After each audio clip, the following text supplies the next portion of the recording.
আল্লাহ বলে শুন বান্দা 99 বছর 11 মাস 29 দিন 23 ঘন্টার গোনা আমি আল্লাহ আমি 1 ঘন্টায় ক্ষমা করে দিলাম। শয়তান মাথায় গা দিয়ে বলে মাওলা এত অন্যায় করে ফেললো, এত ত্রুটি করলো গো মাওলা, এত গোনা করে ফেললো, আর তোমার কাছে একবার হাতটা তুলে চোখের পানি টুকুন ফেলে দিল। আল্লাহ বলে বান্দা রে হাত তোলার কারণে আমি আল্লাহ তোর জীবনের গুনাহকে ক্ষমা করে দিলাম।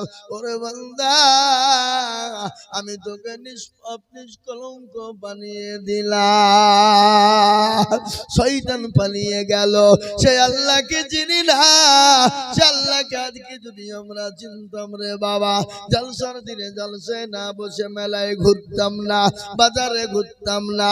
ও মুসলমান গো, আল্লাহর কাছে যেতে হবে, মরণ তো হবে গো যুবক, কখন মরবা কোন টাইমে মরবা জীবনের কোনো গ্যারান্টি নাই গো যুবক। কিন্তু কে তোমাকে বানালো, কে কোথায় তোমাকে বানালো, কোথায় তুমি ছিলে? তোমার তো অস্তিত্ব ছিল না, তোমার কোনো দাম ছিল না, তোমার কোনো মূল্য ছিল না। আমি আল্লাহ তোমাকে দাম দিয়েছি। আজকে তোমার কত দাম কত নাম কত কালচার, আজকে ভালো ডাক্তার, আজকে ভালো মাস্টার, আজকে ভালো পয়সাওয়ালা, আজকে ভালো গাড়িওয়ালা, আজকে ভালো দেখনেওয়ালা, কিন্তু কালকে তুমি ছিলে না পাক। আল্লাহর কোরআন বলেছে আল্লাহ তাআলা ইনসানি হিদুম মিনাদ দাহর লাম ইয়াকুন শাইয়্যাম মাযকুরা। আল্লাহ বলে বান্দারে তোমার অস্তিত্ব ছিল না, কেউ তোমাকে চিনত না, তোমার পরিচয় ছিল না। আমি আল্লাহ তোমার মা এবং বাপের মিলনের কারণে 1 জাররা নাপাক পানি দিয়ে আমি আল্লাহ তোমার মায়ের রহমে প্রবেশ করে দিলাম। 1 জাররা নাপাক পানি, 1 জাররা পানি দিয়ে আমি তেল তেল তেল তেল করে তোমাকে তৈরি করলাম। রক্ত থেকে মাংস তৈরি করে সুন্দর করে টাকচার দিয়ে, হাত দিয়ে পা দিয়ে ব্রেন চোখ ব্রেন সমস্ত দিয়ে আমি আল্লাহ তোমার মায়ের গর্ভের ভিতরে 9 দিন তোমাকে আশ্রয় দিলাম। ওরে বান্দা সেই দিন তোমাকে কে খেতে দিয়েছিল? সেই দিন তো কেউ তোমাকে খেতে দেয় না। আমি আল্লাহ তোমার মায়ের মাসিক রক্তগুলাকে বন্ধ করে দিয়ে আমি তোমার জন্য সুন্দর করে খাবার করে দিয়েছিলাম। ও বান্দা 9 দিন খেয়েছিলে, দুনিয়ার জমিনে তুমি এলে, তুমি তো 1 দিনের ছেলে, 2 দিনের ছেলে, 3 দিনের ছেলে। বলো বান্দা তুমি কি খাবে? আপেল বেদানা নাশপাতি আঙ্গুর মনক্কা আখরোট তুমি খেতে পারবে না, দামি দামি প্রাণী পোলাও খেতে পাবে না। আমি আল্লাহ তোমার জন্য এমন একটা খাবার দিয়ে দিলাম যে খাবার খেলে সর্দি হবে না, যে খাবার খেলে গরমি লাগবে না। সে খাবারটা কি রে বান্দা? সে খাবারটা হলো তোমার মায়ের স্তনের দুধ। এ মুসলমান, আমাদেরকে মায়ের গর্ভে থেকে 1 দিন 2 দিন 3 দিনের ছেলে আমরা কি খাবো? ভাত রুটি, আপেল বেদানা নাশপাতি আঙ্গুর মনক্কা আখরোট। নো বাবা, এটা নয়। আল্লাহ বললেন এমন একটা খাবার দিলাম তোমার সর্দি হবে, তোমাকে গর্বে লাগবে না। আল্লাহ বলেন খাবারটা হলো তোমার মায়ের স্তনের দুধ। বান্দা যখন তুমি মুখ দিবে তোমার জন্য না ঠান্ডা না কেন গরম বেরোবে, এমন একটা এয়ার কন্ডিশন বেরিয়ে যাবে, না তোমার সর্দি হবে না গরমি হবে। বলে বান্দা রে আমি আল্লাহ তোমাকে সুন্দর করে খাবারের ব্যবস্থাপনাই করে দিলাম। কিন্তু আল্লাহ বলেন আমার বিচার কত সূক্ষ্ম শোনে না। তোমার মায়ের একটা স্তনের ভিতরে আমি আল্লাহ একটা করে ছিদ্র দিতে পারতাম, কিন্তু কটা ছিদ্র দিয়েছি তুমি তা জানো না। পৃথিবীর কোন ডাক্তার জানে না, পৃথিবীর কোন সার্জন জানে না একটা মায়ের স্তনের ভিতরে কটা করে ছিদ্র আছে কেউ বলতে পারবে না। আল্লাহ বলেন আমি 1000 করে ছিদ্র দিয়েছি। বান্দা যখন মুখ লাগিয়ে স্তনের দুধ পান করবে আমি আল্লাহ তার জন্য 1000 ছিদ্র দিয়ে তিল তিল তিল তিল করে বাচ্চার জন্য খাবার দিয়ে দেব। আল্লাহ ডাক দিয়ে বলে বান্দা একদিন দুদিন 3 দিন হয়ে গেল, 1 মাস 2 মাস 1 বছর 2 বছর হয়ে গেল, দুনিয়ার দামি দামি খাবার তুমি খেতে লাগলে, আপেল বেদানা নাশপাতি দামি দামি খাবার খেলে রে বান্দা। তারপরে তুমি বড় হয়ে গেলে, স্কুল কলেজ ইউনিভার্সিটি তুমি মাস্টার ডাক্তার হয়ে গেলে, তুমি জজ ব্যারিস্টার পয়সাওয়ালা হয়ে গেলে, তোমাকে বলা হলো আল্লাহকে মেনে নাও, আল্লাহর দ্বীনকে মেনে নাও, কোরআনকে মেনে নাও, নবীকে মেনে নাও, রাসূলকে মেনে নাও। ও বান্দা তুমি এমন পয়সাওয়ালা হয়েছ, এমন টাকাওয়ালা হয়েছ, এমন সুশিক্ষায় শিক্ষিত হয়েছ, তুমি বলে আল্লাহকে মানি না, আল্লাহকে জানি না, আল্লাহকে চিনি না, দেয়ার ইজ নো গড, আল্লাহকে চিনি না। ও মুসলমান এমন ইংলিশ তুমি মারতে শিখেছ। আল্লাহ বলেন খারাপ শুন, আমি আল্লাহ যদি তোর মায়ের গর্ভে থেকে তোর চোখ দুটো বন্ধ করে দিতাম, আমি আল্লাহ যদি তোর মায়ের গর্ভে থেকে তোর জবানটাকে বন্ধ করে দিতাম, আমি আল্লাহ যদি তোর মায়ের গর্ভে থেকে তোর হাত পা ন্যাংরা লুলো করে দিতাম, পৃথিবীর এমন কোন সার্জন ছিল না, পৃথিবীর এমন কোন ডাক্তার ছিল না, পৃথিবীর এমন কোন দার্শনিক ছিল না যে তোর হাত পা চোখ নাক কান ফিরিয়ে দিতে পারবে গো? কথা বলেন পারবে? মায়ের গর্ভে থেকে যদি কারো অঙ্গ প্রত্যঙ্গ চলে যায়, পৃথিবীর এমন কোন বাবারও দিন নাই, পৃথিবীর এমন কোন ডাক্তার সার্জনের ক্ষমতা নাই যে তার চোখ, তার হাত, তার পা, তার নাক, তার কান ফিরিয়ে দিতে পারবে। আল্লাহ বলে না পারবে না, আমি আল্লাহ ছাড়া কেউ পারবে না। ওরে বান্দা তুমি কেন আমাকে চেনো না? আমার বড় হুকুম নামাজ কেন পড়ো না? আল্লাহর বড় হুকুম কি জোরে বলুন? কথা কয় না নামাজ, কিন্তু আমাদের ভিতরে নামাজ কেউ পড়ে নাকি? কজনা পড়ে? 100-র মধ্যে 98% লোক নামাজ পড়ে না, 98% লোক পড়ে না, 2% লোক নামাজ পড়ে। ক%? কথা কন ক%? কিন্তু আপনারা মনে করছেন যে 2% লোক যে নামাজ পড়ে, এই 2% লোকের নামাজ হয় নাকি? 1% লোকের কোন রকম ভাবে নামাজ হয়, আর 1% লোকের নামাজ হয় না। বলে হুজুর আপনি কি করে জানলেন? আমি আজিজুল হক বলে দিয়ে যাচ্ছি। চাচা দাড়ি পেকে গেছে, চুল পেকে গেছে, 20 বছর ধরে নামাজ পড়ে, আত্তাহিয়াতু জানে তো দুরূদ শরীফ জানে না, দুরূদ শরীফ জানে না তো দোয়া কুনুত জানে না, দোয়া কুনুত জানে না তো দোয়া মাসুরা জানে না, দোয়া মাসুরা জানে না, দোয়া সানা জানে না, ইন্না তাইনা কুল, তার মধ্যে দেখা যায় 20টা ভুল। কথা কন না কেন?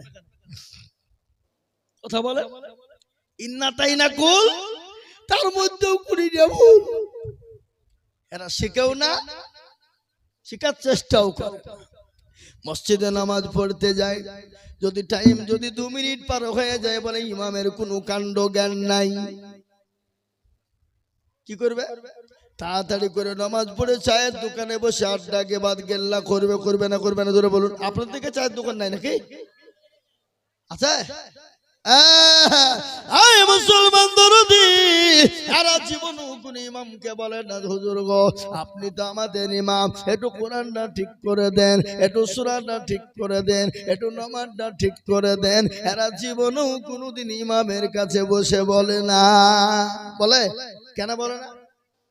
কারণ আছে।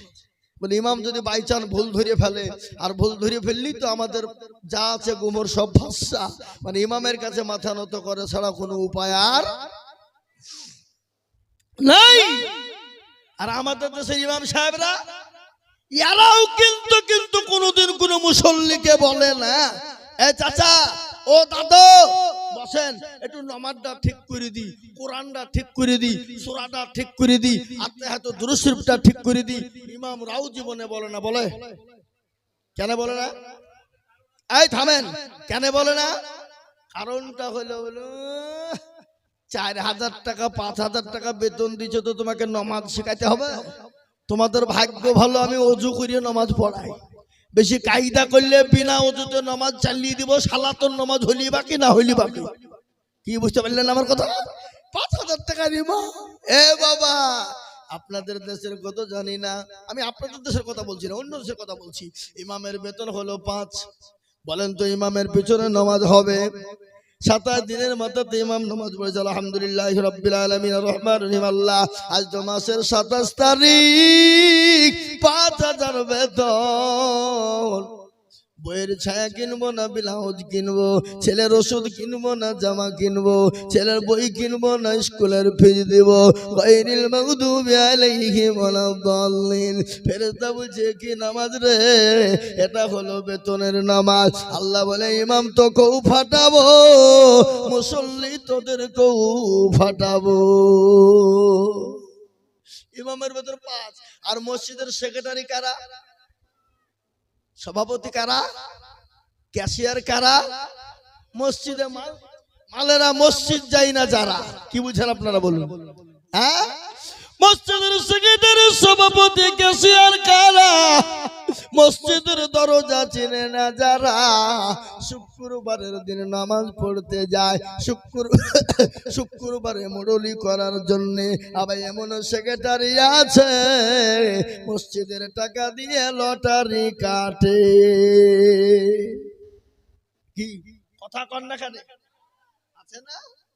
লটারি কেটে টেরে গুঁজেছে, লুঙ্গির টেরে গুঁজেছে বাবা।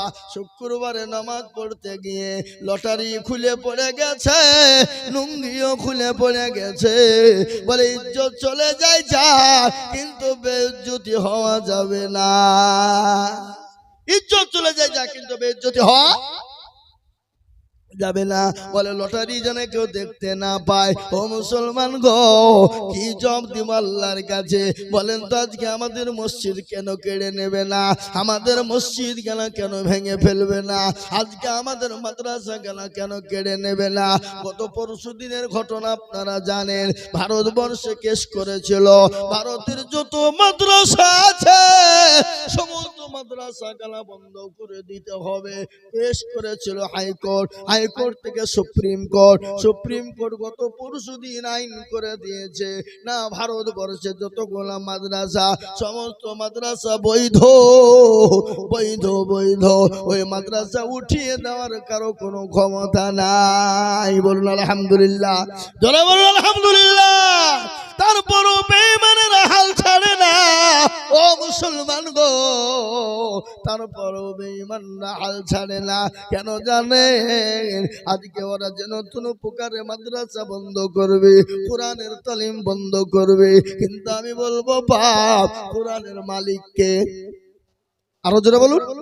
কোরআনের মালিক আল্লাহ, দিনের মালিককে, ইসলামের মালিককে।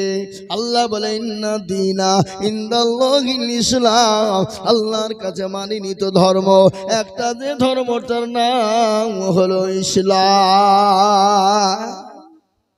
সেই ধর্মটার নাম কি? জোরে কর না ভাই। আজকে পৃথিবীর সমস্ত বেঈমান কাফের মুশরিক ইহুদি নাসারা খ্রিস্টান যৌন বৌদ্ধ ডমডকল মুসিমে তোর বাগতে কলবিল মুচি মুন্ডা, আজকে তারা জেনে নিয়েছে আমাদের ধর্মের কোনো দাম নাই, আমাদের ধর্মের কোনো মূল্য নাই, আমাদের ধর্মের কোনো অস্তিত্ব নাই। একটাই ধর্ম, সেটা হলো ইসলাম। সুতরাং ইসলামকে মিটিয়ে দিতে হবে, কোরআনকে মিটিয়ে দিতে হবে। ও মুসলমান গো, আমি আপনাদেরকে বলবো, ফেরাউন পারেনি, নমরুদ পারেনি, আবু জেহেল পারেনি, আবু লাহাব পারেনি, উতবা পারেনি, সাইবা পারেনি, মুগিরা পারেনি। এই যুগের বেঈমানরাও তারাও কোনোদিন পারবে না। একটু হাতটা উঁচু করে দিয়ে বলুন না ইনশাআল্লাহ। চলুন। অনেকে তুলল না বাপ। কি গো,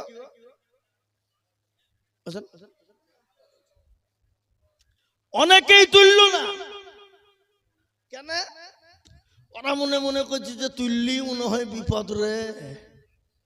কিন্তু যে তুল্য সে জিতে গেল, যে তুল্য না সে ঠকে গেল। ঠকলো না? নতুন গ্রামের মানুষ চালাক মাল বদনাই করে পানি নিয়ে মাঠে গেছে কি করতে? পায়খানা করব বলে। কিন্তু পায়খানা করতে গিয়ে বাবা শুনলেন, পায়খানা বন্ধ করতে পায়খানা ফিরতে গিয়ে দেখছে বদনা ফুটু, পায়খানা ফেরার পরে দেখছে বদনায় পানি নাই। যা কালকে আজিজুল হক আইলো, তাই ঠকাইতে পারলো না, আর তুই বদনা ঠকিয়ে ফেললি, তুই দাঁড়া কালকে কি করে ঠকাস আমি দেখবো।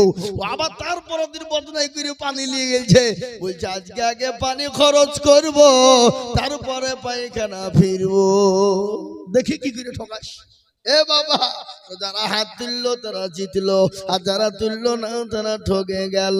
তাই আমি আপনাদেরকে আর একবার বলবো, বা গোটা পৃথিবীর বেঈমানরা যদি একদিকে হয়ে যায়, ইসলামকে মিটানো যাবে না, কোরআনকে মিটানো যাবে না, মসজিদ মাদ্রাসাকে শেষ করা যাবে না। একটু হাত উঁচু করে দিয়ে বলুন না ইনশাআল্লাহ। তুলুন আমার বাবা জীবনেরা, হাতটা তুলে দিয়েছি, আপনি শুনলেন। এটা আল্লাহর কোরআনের কথা বলি, আমি আপনাদের গল্প বলি নাই। যারা হাতটা তুললেন না তারা অহংকারী তাকাব্বুরি হয়ে গেলেন। আল্লাহ আপনাকে দুনিয়ার জমিনে ধ্বংস করে দেবে। কোরআন তার প্রমাণ বলেছে, ইন্নাল্লাহা লা ইউহিব্বু মান কানা মুখতালান ফাখরা। ও মুসলমান গো, দিনের স্বার্থে যারা অহংকারী করে হাত উঠাও না, ইসলামের স্বার্থে অহংকারী করে যারা হাত উঠাও না, আমি আল্লাহ বলছি আমি তোমাদেরকে দুনিয়ার জমিনে ধ্বংস করে দেব। এটা কোরআনের কথা। কার কথা জোরে বলুন? আমি আপনাদেরকে গল্প শোনাচ্ছি না কোরআনের কথা বলছি, তাদের বলুন। আমার বাবা জীবনেরা, হাতটা উঠিয়ে দিলে হাতটা কিয়ামতের দিন সাক্ষী দিয়ে দেবে। কোরআন বলেছে, আল ইয়াউমা নাখতিমু আলা আফওয়াহিহিম ওয়া তুকাল্লিমুনা আইদিহিম ওয়া তাশহাদু আরজুলুহুম বিমা কানু ইয়াকসিবুন। কিয়ামতের দিন জবানে তারা মেরে দেবে। হাতকে বলবে কলকাতা পে করেছিল, হাত বলবে মাবুদ গো। ওই নতুন গ্রাম মসজিদের জলসাই বক্তা আজিজুল বলেছিল, কোরআনের প্রেমিক কারা, দ্বীনের প্রেমিক কারা, ইসলামের প্রেমিক কারা, হাতটা তুলো তারা। এই হাতটা তোলার কারণে জাহান্নামটা হারাম হয়ে যাবে, জান্নাতটা ওয়াজিব হয়ে যাবে। তাই আমি আপনাদেরকে বলবো, বাপ আজকে পৃথিবীর জমিনে মসজিদকে ভেঙে দিতে চায়, মাদ্রাসাকে ভেঙে দিতে চায়, কিন্তু বেঈমান কাফেররা যতই চেষ্টা করুক না কেন মসজিদ মাদ্রাসাকে ভেঙে দিতে পারবে না।